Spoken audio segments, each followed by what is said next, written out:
Hello my dear friends, my student, how are you all. आप सब कैसे हैं। आज मैं आपका सीपी दुबे सर। आज आपके सामने मैं बोर्ड के एग्ज़ाम में जो हम लोग बोर्ड का एग्ज़ाम देने वाले हैं 2025-26 का फाइनल, उसमें बोर्ड के एग्ज़ाम में कैसे OMR सीट को भरें उसके संबंध में, और उसके बाद जैसे हम लोग बोर्ड में आंसर लिख देते हैं तो उसकी मार्किंग कैसे की जाती है और किस तरह से लिखा जाता है, इस पे आज हम लोग बात करेंगे। मैं मान रहा हूँ कि वो वीडियो थोड़ा लंबी हो जाएगी, तो आप लोग से उम्मीद है कि अगर ये आप वीडियो देखते हैं तो आपके लिए बहुत हेल्पफुल रहेगा और आपको बोर्ड के एग्ज़ाम में OMR भरने में और उसके साथ साथ आपको ये जानने के लिए कि कौन सा क्वेश्चन कैसे अटेम्प्ट करें, किस तरह से इवैल्यूएशन होता है, थोड़ा हेल्प मिल जाएगा। और उससे पहले रिक्वेस्ट, अगर आप मेरे चैनल में पहली बार हैं, आप मेरे जो है पुराने सब्सक्राइबर नहीं हैं, तो आप मेरे चैनल को लाइक, शेयर और सब्सक्राइब कर लीजिए। आप सभी का एक बार फिर से मेरे क्लास सीपी दुबे क्लासेस में स्वागत है। आज हम लोग बात करेंगे क्लास 10 की OMR के बारे में। तो सबसे पहले आप देख सकते हैं स्क्रीन पे मैंने आपके सामने जो ये रखा हुआ है उसमें आप OMR को देख सकते हैं। ये बोर्ड का OMR है। थोड़ा मैं इसको जूम करूँगा आप लोग के सामने जिससे आप इजीली इसको देख सकें। तो OMR में बेसिकली जो लिखते समय हम लोगों का डेट होता है। इस पर आप देखिए, ये हमने एक एग्ज़ाम्पल लिया है। इसमें इंग्लिश लैंग्वेज एंड लिटरेचर लिखा हुआ है और इसमें जो जिस पेपर का कोड होता है बेसिकली वो आपको लिखना पड़ता है, सब्जेक्ट भरना पड़ता है। वो कोई भी सब्जेक्ट हो, चाहे ह्यूमैनिटीज़ की हो, चाहे इंग्लिश की हो, चाहे मैथ्स के। तो पहला आपका काम ये रहेगा। उसके बाद आपको दूसरे नंबर पे डेट आप कागज से फिल करेंगे। जैसे लिखा है यह 24 Feb 2026, इसमें ऑलरेडी लिखा हुआ है। इंग्लिश का पेपर इसी दिन होगा तो ये लिखा हुआ है। उसके बाद आ जाता है तीसरे सेक्शन पे जिस पर हम लोग बात करेंगे। वो आपका जो तीसरा सेक्शन आएगा उस पर हम लोग और बात करते हैं। उसमें कैसे लिखा जाता है, इसमें लिखा गया डेट। तीसरा कॉलम आप देख सकते हैं जो कि आपको मैं दिखा रहा हूँ। यहाँ पे लिखा है day and date of examination. तो जो पहले डे होता है, बच्चे बहुत बार ये गलती कर देते हैं। मैंने कई बार देखा भी और बच्चों से मैंने कहा भी है कि जब आप एग्ज़ाम में तो पहली बार तो आप लोग एग्ज़ाम सेंटर में जब भी बैठे कॉपी OMR वगैरह फिल करें तो बहुत अटेंटिवली करें। उसमें लिखा रहा है आपका डे, पहले आपका डे लिखा रहता है, उसको आप लोग डे लिखेंगे। उसके बाद डेट, जैसे इसमें ऑलरेडी लिखा हुआ है, चूँकि ये सैम्पल पेपर है तो इसमें ऑलरेडी डेट आपका लिखा हुआ है, तो वहाँ आपको अपने हिसाब से डेट चेंज कर देना पड़ेगा क्या है। उसके बाद नीचे आप देख सकते हैं आपके सामने लिखा है medium of answering the paper. तो अब जैसे हर मीडियम का कुछ पेपर होते हैं, कुछ बच्चे हिंदी मीडियम के होंगे, कुछ बच्चे इंग्लिश मीडियम के होंगे। जैसे वो जब फॉर्म आप भरते हैं एडमिट कार्ड पे ऑलरेडी पहले आपसे पूछ लिया जाता है रजिस्ट्रेशन के समय ही कि आपका जो मीडियम आप answering the question paper will be, तो वो हिंदी भी हो सकता है और इंग्लिश भी हो सकता है। तो आप उसमें अपना सिलेक्ट कर लेंगे, आपका इंग्लिश है, हिंदी है। उसके बाद जो है code number of the question paper, तो क्वेश्चन पेपर का कोड लिखेंगे, आपको कौन सा सेट मिला, ये पूरा डिटेल आपको मिला रहेगा। लिखा है code number of the question paper, number of the supplementary answer book you have taken. हाँ, ये जैसे मान लीजिए आपने लिया, जैसे मान लीजिए एक बच्चा है, कोई बच्चा अगर आंसर सीट ले लेता है, उसने एक आंसर, हालांकि एक आंसर सीट ही भरने में पूरा जो है हालत ख़राब हो जाता है क्योंकि वो देखने में रहता है 16 पेज यानी 32 आपको मिला के रहता है। तो एक अगर आपने ले लिया प्लस मान लीजिए एक आपने और लिया तो यहाँ पे आपको मेंशन करना पड़ेगा। एक्स्ट्रा अगर आप लेते तो एक एक्स्ट्रा आप दो, मतलब ये मेन को छोड़ के। उसके आगे बात करते हैं। इसमें लिखा है नो, अगर नहीं है तो फिर आपका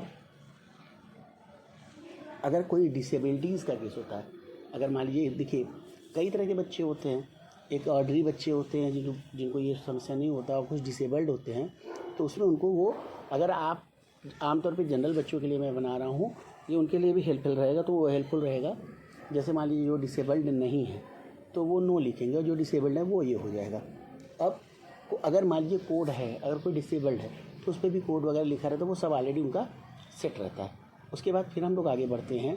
आगे बढ़ने के बाद आप देखेंगे पेपर में हम लोग और इस साइड आगे बढ़ते हैं। आपके सामने यहाँ पे लिखा है सब्जेक्ट। पहले आप क्या अपना सब्जेक्ट लेंगे, तो सब्जेक्ट के केस में आप डिटेल्स यहाँ दिया हुआ है। सबसे पहले तो आप सब्जेक्ट अपना लिखने की ध्यान दीजिएगा कि जो भी आप लिखिए, आपको अगर कन्फ्यूज़न हो तो आपको जो भी क्वेश्चन पेपर मिला होगा आपके एडमिट कार्ड पे लिखा होगा। 2-3 तरीके हैं इसको पकड़ने के, तो एडमिट कार्ड उस पर ही लिखा रहेगा और कोड भी लिखा रहेगा। जैसे मान लीजिए इंग्लिश है, इंग्लिश 10th में 2 चलता है, एक इंग्लिश लैंग्वेज एंड लिटरेचर, दूसरा होता है इंग्लिश कम्युनिकेटिव इंग्लिश चलता है। जैसे इसका 184 है, उसका 101 है, वो आप फिल करेंगे। डे एंड डेट दोनों का यही हो जाएगा। जैसे मान लीजिए अगर आप ट्यूसडे है तो ट्यूसडे रह जाएगा 24 Feb 2026। अब मीडियम ऑफ आंसरिंग ये हो जाएगा। आप जो है हिंदी इंग्लिश जो भी आप दिए उसको आप कर सकते हैं। आगे अगर हम लोग बात करें तो उसमें लिखा है प्रश्न पत्र के ऊपर लिखे गए कोड, तो ये कोड नंबर होता है। तो जैसे ये लिखा है 2/1/1, आपको कौन सा मिला है तो आप उसको जो है लिख देंगे, यहाँ लिखेंगे। अगर आप नंबर आप सप्लीमेंट्री कॉपीज ले रहे हैं तो वो आपको अलग से यहाँ पे लिखना पड़ेगा। आगे लिखा है वही बैक जो आपका जो विकलांग बैक तुम्हारा लिखा है person with bench mark disabilities, जैसे इंग्लिश हिंदी में थोड़ा आप देख सकते हो बैक मार्क विकलांग व्यक्ति के लिए है, वहाँ नो लिखेंगे। और उसके बाद जो है क्या वो कोड मिलता है। अब अगर एक चीज़ ये कॉलम है ये उनके लिए जो हैंडीकैप्ड हैं, अगर मान लीजिए वो भी नहीं लिख पाते हैं तो उनको लिखने के लिए आपको जो है स्क्राइबर उपलब्ध कराया जाता है। जो आपका स्क्राइबर होता है वो राइटर होता है, वो आपका लिखने का काम करता है। जो अंधे बच्चे बोलते हैं उनको वो लिखता है। अगर है तो यस लिखेंगे, नहीं है तो नो लिखेंगे। और ये केवल जो है जो ब्लाइंड कैंडिडेट होते हैं, जो विजुअली चैलेंज्ड जिसको हम कह सकते हैं, जो देख नहीं सकते, उनके लिए ये है। अब हम लोग इधर आ जाते हैं, क्योंकि ये सेक्शन आपका ऑलरेडी बहुत कॉम्प्लिकेटेड होता है। इसमें अगर आप गलती करें तो प्रॉब्लम हो सकती है। अब कैंडिडेट का नेम आपको जो है कैसे लिखना है, ये यहाँ सेम वही चीज़, हालांकि आप वही लिखेंगे जो आपके एडमिट कार्ड पे प्रिंट है। कोड नंबर लिखेंगे क्या है, उसके बाद रोल नंबर जो आपको CBSE अलॉट करेगा वो आप रोल नंबर लिखेंगे। उसके बाद क्या है सेंटर नंबर, आपका जो सेंटर नंबर है उस सेंटर नंबर पे जो है आपका सेंटर नंबर अलग है, स्कूल नंबर अलग है। ये दोनों के दोनों, अगर हम सेंटर नंबर की बात करें और स्कूल नंबर की बात करें तो दोनों की इन्फॉर्मेशन आपको आपके एडमिट कार्ड पे मेंशन रहता है। या सेंटर नंबर की बात कर ले और स्कूल नंबर की बात कर ले, ये दोनों डिटेल्स आपके एडमिट कार्ड पे मेंशन रहते हैं। उसके बाद क्या लिखा है आपका स्कूल, अब आप लिखा है रोल नंबर, तो रोल नंबर देखिए ऐसे लिखा है। वर्ड्स में अगर बात करें तो 1,80,00,000 इस तरह से करके लिखा जाता है। आप वर्ड्स ये आप लोग अच्छी तरह जानते हैं। अब ये सेक्शन आता है जिसको हम लोग कहते हैं OMR, ये ज़्यादा कंप्यूटराइज सेक्शन होता है। इसमें एकदम नील पॉसिबिलिटी होनी चाहिए, मतलब 0 मिस्टेक्स जिसको हम कह सकते हैं। तो आपका जो भी नाम होता है, अगर मान लीजिए आपके नाम में स्पेस है तो आप एक स्पेस दे दीजिए। जैसे मान लीजिए किसी का नाम रमेश कुमार है तो रमेश फिर डैश फिर कुमार, XYZ जो भी सरनेम वो लगाता है। अगर आपने रमेश लिखा है तो R वाले को सोच के इसमें थोड़ा ध्यान से कौन सा, ये हालांकि बहुत डिफ़िकल्ट टास्क नहीं है, ईजिली हो जाता है अगर आप करना चाहें तो।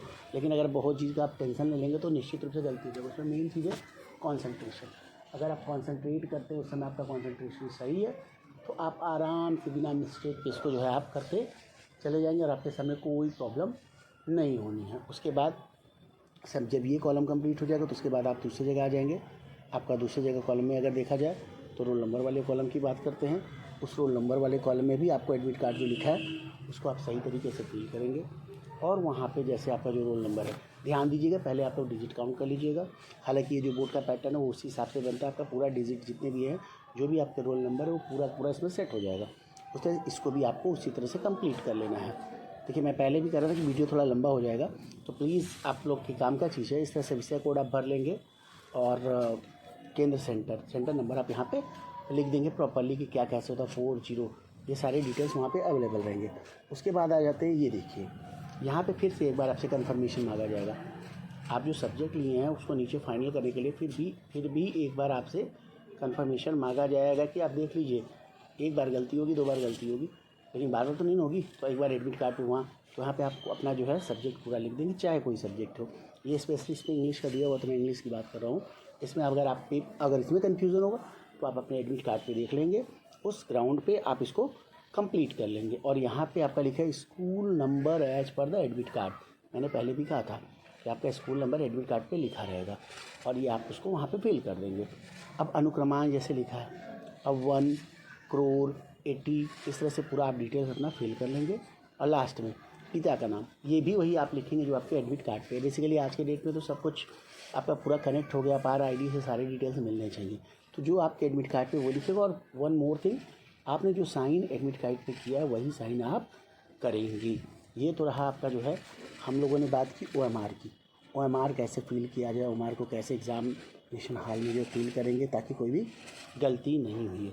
फिर भी आप लोगों के लिए मैं इसी तरह छोटे छोटे वीडियो बनाता हूँ। आप लोगों से एक रिक्वेस्ट, अगर ये वीडियो आपके लिए थोड़ा भी हेल्पफुल रहा तो आप इसको लाइक शेयर और सब्सक्राइब कर दीजिए और उन बच्चों तक भी पहुंचा दीजिए कि जैसे जो बोर्ड के एग्ज़ाम देने जा रहे, चाहे 10th का या 12th का। जो 12th के बच्चे उनको थोड़ा तो एक्सपीरियंस होगा ही, बिकॉज ये है पास्ट क्लास 10th एग्जामिनेशन। और जहाँ तक 10th की बात है, जो नए बच्चे हैं उनके लिए तो बहुत ज़रूरी है, तो आप उन बच्चों को भी ये शेयर कर दीजिए। आज की वीडियो बहुत लंबी हो गई, आप देख सकते हैं 10 मिनट से ऊपर हो गई है। तो अब मैं जो है इसके बारे में किस तरह से आंसर स्क्रिप्ट लिखते हैं, आंसर स्क्रिप्ट कैसे प्रिपेयर किया जाता है और उसके बाद उसकी मार्किंग का स्कीम क्या होता है, कैसे उसमें मार्क्स दिए जाते हैं, किस तरह से किस क्वेश्चन पे क्या क्या होता है, इसके बारे में हम लोग डिटेल बात करेंगे। मैं अपने आपके नेक्स्ट वीडियो में बात करूँगा। यहीं पे फिर से फाइनली अगर आपको कोई भी दिक्कत हो, आप मुझसे मेरे इस नंबर पे मैसेज कर सकते हैं, आपको रिस्पांस मिल जाएगा। अपना डिटेल लिख दीजिएगा कि मैं स्टूडेंट हूँ, यहाँ हूँ, जो भी आपको MR से रिलेटेड है। नंबर आप देख सकते हैं 9336768448। Thank you very much for watching this video once again.